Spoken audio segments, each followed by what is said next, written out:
আপনাদের সামনে আবারও একটা নতুন ভিডিও নিয়ে এলাম। আমার নাম রাজেশ শেখ। আমার ঠিকানা হচ্ছে আঙারদহ। কেউ যদি আমার সঙ্গে যোগাযোগ করতে চান তাহলে আমার ডিসপ্লে নাম্বার দেওয়া থাকবে, সেই নাম্বারে যোগাযোগ করবেন। আর কলকাতার সাইড দিকে কেউ যদি আসেন, কলকাতা শিয়ালদা থেকে কৃষ্ণনগর আসতে হবে, কৃষ্ণনগর থেকে ডাইরেক্ট বাস আছে। আর কেউ মালদার সাইড দিকে যদি আসেন, মালদা থেকে বহরমপুর আসতে হবে, বহরমপুর থেকে বাস পাবেন।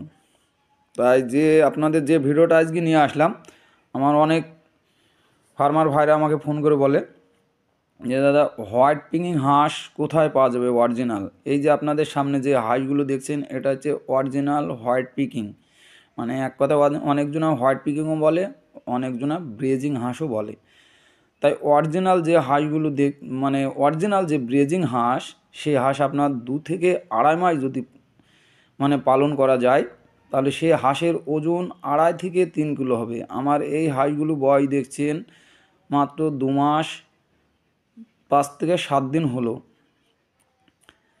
অরিজিনাল ব্রেজিং হাঁস দেখে আপনার দেখে বুঝতে পারছেন। তাই অরিজিনাল ব্রেজিং হাঁসের দাম একটু বেশি হয়। আর কেউ যদি ব্রেজিং হাঁস নিতে চান তাহলে আমার সঙ্গে যোগাযোগ করবেন। আর আমার কাছ থেকে আপনারা পাবেন আপনার হাঁসের বাচ্চা, মুরগির বাচ্চা। কেউ যদি মনে করে যে হাঁসের বাচ্চা নেবো, আমার কাছে হাঁসের বাচ্চা পাওয়া যাবে, আপনার হোয়াইট পিকিং হাঁস পাওয়া যাবে, তারপরে খাকি ক্যাম্বেল হাঁস পাওয়া যাবে, ইন্ডিয়ান রানার পাওয়া যাবে। আর মুরগির মধ্যে যদি নেন সোনালী মুরগি, করকনাথ, কেউ যদি মনে হয় কোয়েল পাখি নিতে পারেন। আর কেউ যদি ইনকিউবেটর মেশিন নিতে চান, তো আমি ইনকিউবেটর মেশিনেরও ব্যবসা করি, ইনকিউবেটর মেশিনও নিতে পারেন। আর ইনকিউবেটারের পার্টস যদি কেউ নিতে চান, পার্টসও পাবেন। অনেকজনা বলে দাদা, হাঁস আমি পালন করতে মারা যাওয়ার একটা কারণ, আপনার প্রথমে হাঁসের বাচ্চা আপনি নেওয়ার পরে এই শীতের কালে মোটামুটি 15 থেকে আপনাকে 25 দিন ঠিকঠাকভাবে বোর্ডিং করতে হবে।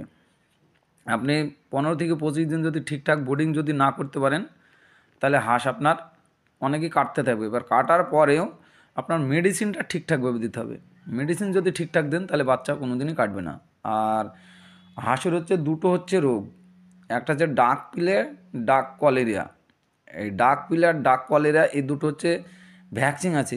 এই ভ্যাকসিনগুলো যদি আপনি ঠিকঠাকভাবে যদি দিতে পারেন, তাহলে আপনার হাঁস মারা যাবে না। যদি রোগ হয় দুটো একটা হয়তো কাটা যাবে। আর যদি আপনার এই দুটো যদি আপনি এই মেডিসিন দুটো যদি দেওয়া না থাকে, তাহলে হাঁসের যদি একবার আপনার রোগ ঢুকে যায়, আর রোগ আপনি ঠেকাতে পারবেন না। তাই সেই জন্য হাঁস পালন করার আগে আপনাকে জানতে হবে হাঁসটা কীভাবে আপনাকে পালন করতে হবে, সেই পদ্ধতিটা জানতে হবে। সেই পদ্ধতি যদি কারোর জানা না থাকে, তাহলে কেউ যদি আমার সঙ্গে যোগাযোগ করেন, আমি যতটা পারবো সেই অনুযায়ী আপনাদের হেল্প করব।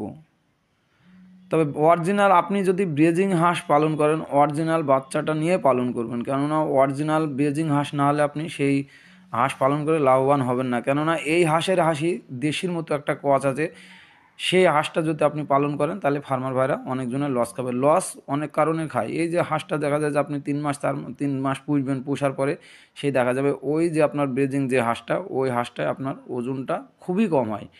ওই দেখা যায় যে আপনার 2 মাস 3 মাসে আপনার 1.5 কিলো ওজন হবে, ঠিক আছে? তাহলে সেই হাঁস আর এই হাঁসটা আপনার 2 মাস থেকে 2.5 মাস পর্যন্ত যদি আপনি পুষেন, তাহলেই দেখা যায় যে 3 কিলো 3.5 কিলো পর্যন্ত ওজন হয়ে যাবেন। তাই এই পর্যন্ত কথা বলে শেষ করলাম। ভিডিওর মধ্যে সব কথা বলা যায় না। যদি কেউ আরও কিছু জানতে চান, আমার ডিসপ্লে নাম্বার দেওয়া থাকবে, নাম্বারে যোগাযোগ করবেন। এ বলে আমার ভিডিও শেষ করলাম। ধন্যবাদ। যদি ভিডিওটা ভালো লাগে, লাইক, কমেন্ট, শেয়ার অবশ্যই করবেন।